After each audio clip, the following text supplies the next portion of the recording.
காய்ச்சல் போக்கும் காஞ்சி ஜூரஹரேஸ்வரர். காஞ்சி சங்கர மடத்தின் அருகில் இருக்கும் மிக பழமையான ஆலயம் ஜூரஹரேஸ்வரர் கோவில். தற்போது தொல்லியல் துறை கட்டுப்பாட்டில் உள்ள இந்த ஆலயம் திருவரங்கத்தைப் போல பிரணவாகார விமானம் கொண்டு அமைக்கப்பட்டுள்ளது. ஜூரஹரேஸ்வரர் கோவில் விமானத்தின் 4 புறமும் ஜன்னல்கள் அமைந்திருக்கின்றன. தாரகன் என்ற அசுரன் சிவனுடைய சக்தியால் மட்டுமே தனக்கு அழிவு வர வேண்டும் என்ற வரம் பெற்றிருந்தான். இதன் காரணமாக தேவர்களை துன்புறுத்தினான். வருத்தமடைந்த தேவர்கள் சிவனிடம் முறையிட்டனர். அவர்களிடம் பின்மேற்கோள் கூறி கவலை வேண்டாம் என சிவன் சொன்னாலும் அசுரனை அழிப்பதில் தாமதம் ஏற்பட்டது. ஏனெனில் சிவன் ஆழ்ந்த தியானத்தில் இருந்தார். எனவே அவரை மன்மதன் மூலம் எழுப்பும் முயற்சியை தேவர்கள் மேற்கொண்டனர். இந்த முயற்சியில் மன்மதன் இறந்தானே தவிர பலன் கிடைக்கவில்லை. எனவே தேவர்கள் சிவனை பல நாமங்களை சொல்லி துதித்தனர். இதையடுத்து சிவனின் கருணை பார்வை கிடைத்தது. அவர் தன் நெற்றிக்கண்ணில் இருந்து சுடரை வெளிப்படுத்தி அதை அக்னியிடம் கொடுத்தார். அக்னியின் வயிற்றை அந்த நெருப்பு தாக்கியது. அப்போது எல்லா தேவர்களுமே அதன் உக்கிரத்தை உணர்ந்தனர்.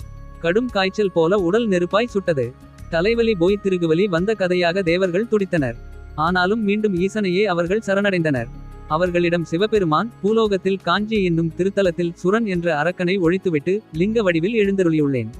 அங்கு ஜூரஹரேஸ்வரர் என்ற திருநாமம் கொண்டு அருளும் என்னை வழிபட்டால் உங்களுடைய வெப்பம் தணியும் என்று அருளினார். இதையடுத்து தேவர்கள் அனைவரும் இங்கு வந்து வழிபட்டு உடல் குளிர்ந்த உடலின் வெப்பத்தை காய்ச்சல் குறைத்து குணம் பெறச் செய்பவர் என்பதால் இத்தல இறைவனுக்கு ஜூரஹரேஸ்வரர் என்று பெயர். காய்ச்சல் உள்ளவர்கள் இங்கு வந்து வழிபடும் போது விமானத்தின் மேல் உள்ள ஜன்னல்களின் வழியே வரும் காற்று வெளிச்சம் ஆகியவை நோயை குணமாக்குவதாக சொல்லப்படுகிறது.